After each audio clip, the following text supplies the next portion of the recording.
Howdy folks, Spencer here, and today I want to take a look at the drop rates of both lockboxes and promotional packs in Star Trek Online. So let's dive right into it. So a lot of the things I'm going to be talking about in here are based off of a post by Ziristar over on Reddit, and his post goes through and analyzed drop rate data from myself and several other people who have opened a combined amount of over 200,000 lockboxes and 31,000 promotional packs between both the live and test servers.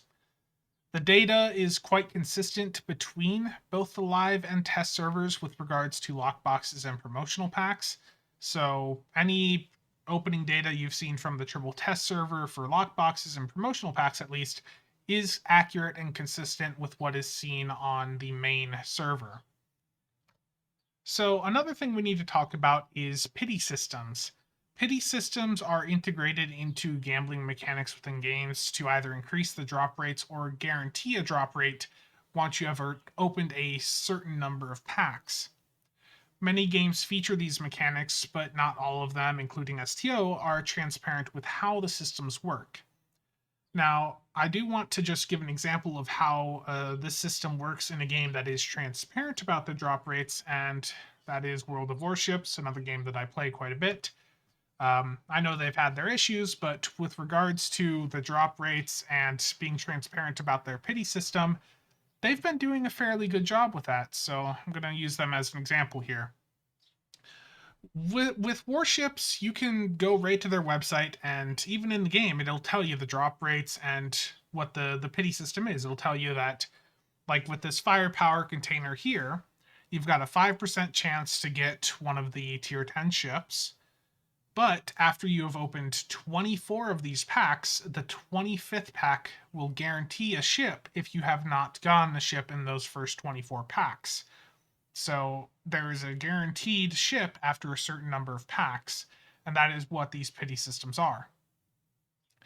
In STO, the pity system does not guarantee a drop. Instead, it increases the drop rate after you have opened a certain number of packs. This system works on a per character basis, so it is extremely important that if you do open lockboxes or promotional packs, that you are doing it all on one specific character. In addition, it is also separate for each specific lockbox and promotional pack variant. So if you open 50 Infinity and 50 Emerald Chain lockboxes, you're only 50 boxes in towards the pity point for each of those lockboxes. Whereas if you had opened just 100 Infinity lockboxes, you would be 100 into that pity system. For promotional packs, all of the modern promo packs are of the Infinity version, so it doesn't matter if you open the Delta DOF packs or the R&D, they're all progressing towards the same counter as far as I am aware. Both of those would help towards that same pity point. There are some older promo packs that were for a specific promo ship, like the Sheshar, the Anorax. You would want to avoid those because those would not help progress towards the Infinity pity point, but those have a separate pity point, so opening those would work towards their specific system. And winning the grand prize will reset the pity counter to 0 for that specific pack. So that's how the pity system in STO works. So let's talk about the drop rate on lockboxes. Lockboxes, as most of you know, key costs you about $1 or about 12.5 million EC, at least on PC. The grand prize is for the Infinity is the Infinity Prize Pack T6 ship. And for the first 306 lockboxes you open, you have a 1 out of 350 chance to win a ship, which is 0.29%. After 306 boxes, your chance to win goes up to 1 out of 35 or 2.9%. So after you've opened 306 of a specific lockbox, you will trigger the pity system and your chance to win is increased quite significantly, but it is still not perfect.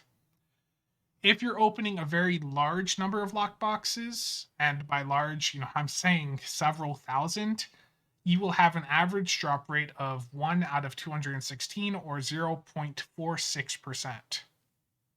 So at best, with the average odds, it will cost you around $216 to get a single tier 6 ship from a lockbox. You might get lucky and get one, for much less, but you could also be very unlucky and you could even spend $1,000 and theoretically not get a ship. That is a possibility with how this system works. For the promo packs, these typically cost you $2 to $2.50 per, or about 30 to 40 million EC. The grand prize is the Special Requisition Choice Pack, Tier 6 Promotional Ship Choice Pack. For the first 140 promo packs you open, you have a 1 out of 140 chance to win, so 0.71%. After 140 boxes, your chance to win is increased to 1 out of 14, or 7.1%. If you're opening hundreds or thousands of these promo packs, you will have an average drop rate of 1 out of 94, or 1.06%. While these do have a better drop rate than the lockboxes did, you should keep in mind that promo packs cost more to get, and there's no secondary rewards that are really that worthwhile. You're getting the DOF packs, that you were going to get for that Zen anyways. You're getting some Lobby, but the amount of Lobby you get is much less than you would get if you were opening lockboxes. For the amount of money you would spend on, say, 10 promo packs, you're going to get much more if you bought 10 promo packs worth of Master Keys. So the Lobby aspect is cool, but if you're really wanting Lobby, you're opening lockboxes. And as I have noted here, there's no substantial secondary prizes, so you're not getting a trait, a console, or anything like that you would be getting if you were opening a lockbox. So let's talk about gambling versus selling keys or promo packs. If we go by the average drop rates, which once again are based off of you opening thousands of that specific pack on a single character, here's how it would stack up. For lockbox ships, the average cost to obtain a ship is about $216, or 2.7 billion EC. Lockbox ships sell for 1.2 billion EC on the exchange, and you can get 1.2 billion EC for about 100 keys, so $100, or 40 promo packs, which is $80. So it's obviously much cheaper to just sell the keys or promo packs and buy the ship off the exchange than it is to try and gamble for it. For the promotional packs, you're going to be looking at an average cost of about $188, or 2.82 billion EC. And that is because promo ships have a much higher EC price. Sometimes you might find them on the exchange for about 1.5 billion, but most of the time nowadays they end up being about 1.8 billion via trade channels because the exchange has a cap of 1.5 billion. So 1.8 billion is either going to be 144 keys, $144, or 60 promo packs, which is $120. So in both cases, for lockboxes or promo ships, it is much cheaper to just not gamble, to just sell the packs and buy them with EC. You will be saving a lot of money and guaranteeing that you are getting what you want. So, in summary of the current system, as I just said, if you want a specific ship, just sell the keys or promo packs so you can buy it directly for EC. There is no guaranteed drop in the current system, so while it's unlikely, it does mean that you could spend $10,000 on keys or promo packs and not get a single ship. So once again, while it's highly unlikely, that is theoretically possible, or technically possible, with how this system currently works. If you do decide to open, then you need to open everything on a single character and open one specific lockbox type, or promo pack type.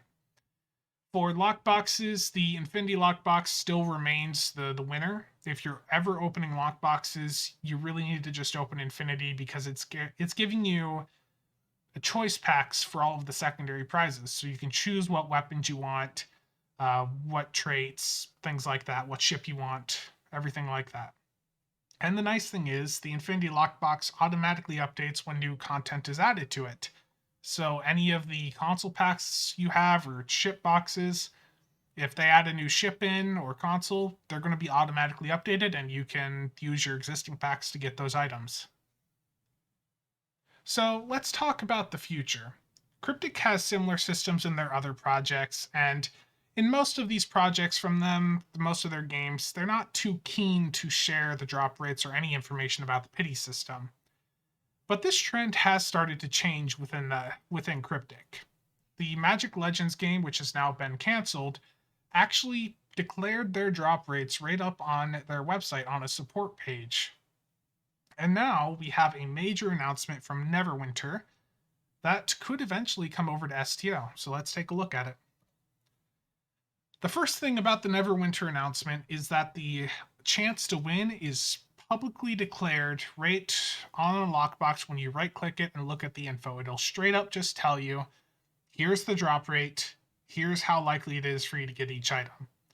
So we also see that the drop rate for the grand prize over there is 1 out of every 250. So even if they didn't change the drop rate in STO, just having the odds posted would be very beneficial for us to know.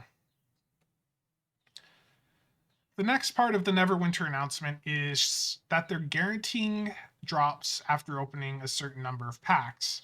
And the bar does not reset until you max it out. So even if you get a grand prize along the way of getting up to the 250 boxes opened, it does not reset the progress like it would with the current pity system in STO. So if I were opening 250 boxes in Neverwinter and I got 2 ships along the way, I'm guaranteed, another grand prize when I get to the 250th box opened. So it's a nice improvement over what we have in STO, and it makes the overall opening or gambling experience much more positive for players because you know what the chance is going into it, and you know that you're guaranteed a prize at the end of it if you open enough. So it's a very nice improvement over what I imagine Neverwinter had before, which is probably what STO has now, and hopefully it's something that could be ported over to STO. And that is something that is very much within the realm of possibility. Cryptic often shares their systems and code between the teams. A recent example of this, if any of you recall from the Stormfall release, there was an error that popped up that first day talking about a missing battle pass. They didn't add a battle pass to STO, and they have no plans to that they've shared, but that was because they had ported some code over from the Magic Legends game that they were working on over to STO, and with the logout issues that were happening, it made that error pop up, which was causing a bit of questions that day. So if Cryptic wanted to implement this into STO, they have a lot of the groundwork done by the Neverwinter team code-wise, because Neverwinter, Magic Legends, and STO all run on the same engine.